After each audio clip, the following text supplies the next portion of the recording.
खबरों के सिलसिले को आगे बढ़ाते हुए अब रुख करेंगे सियालकोट का कंटोनमेंट बोर्ड कैंट सियालकोट के इंतखाबात में पीटीआई कामयाब होगी। वार्ड नंबर 3 सियालकोट कैंट से तहरीक इंसाफ के उम्मीदवार काशिफ सिद्दीक ने पार्टी टिकट मिलने पर पार्टी क़यादत और कारकुनों की मोहब्बत पर उनका शुक्रिया अदा किया और कहा कि हल्का के अवाम अपना कीमती वोट देकर कामयाब करवाएं। मेरा हल्का के अवाम से वादा है कि हम तब्दीली लाएंगे। आज़ाद जम्मू कश्मीर ज़िमनी इलेक्शन में पीटीआई की कामयाबी के बाद कंटोनमेंट बोर्ड में भी तहरीक इंसाफ कामयाब होगी। मज़ीद जानते हैं हमारे नुमाइंदा अली इमरान से। हूँ काशिफ सिद्दीक साहब जो पाकिस्तान तहरीक इंसाफ से के नामजद उम्मीदवार हैं, जिनका इंतखाबी निशान बल्ला है।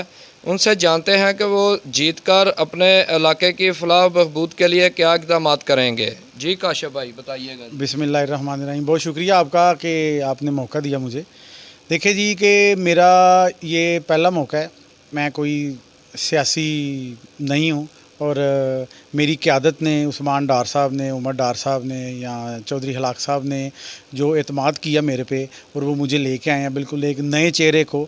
तो मैंने सबसे पहले तो मैं ये कहूँगा कि मैंने जो मेरा सबसे पहला विज़िट हुआ है तोपखाना बाज़ार में, जो हमारा ज़रा थोड़ा सा इलाका इस तरह का है जिसको तवज्जो की ज़रूरत है।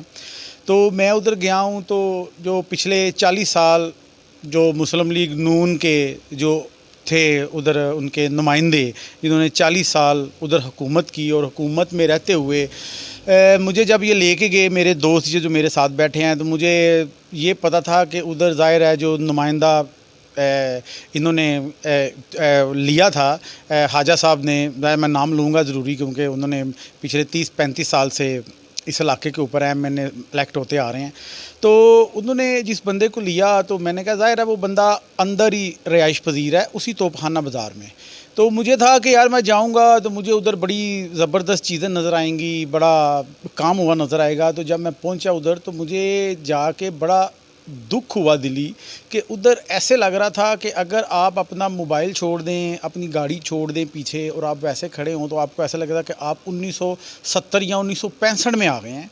उधर वही पुराने हालात, वही पुराने घर, वही नाली सिस्टम, कोई उधर कोई पानी का इंतज़ाम, मैंने कोई ऐसी चीज़ देखी ही नहीं कि किसी 40 साल में उस बंदे ने उसके लिए किया हो या मुस्लिम लीग ने उस पर कोई रखा हो। तो दूसरी बात यह है कि जब उधर पहुंचे कुछ लोगों से मेरी बातचीत हुई तो मैंने उनसे पूछ ही लिया कि भाई ये किस तरह आप इधर रह रहे हैं या क्या कर रहे हैं। उन्होंने कहा जी कि हमारे जो इधर नुमाइंदे थे वो भाई इधर से इलेक्ट होते हैं और उसके बाद कोई उनको ज़रूरत नहीं है कि वो पीछे आके देखें या क्या।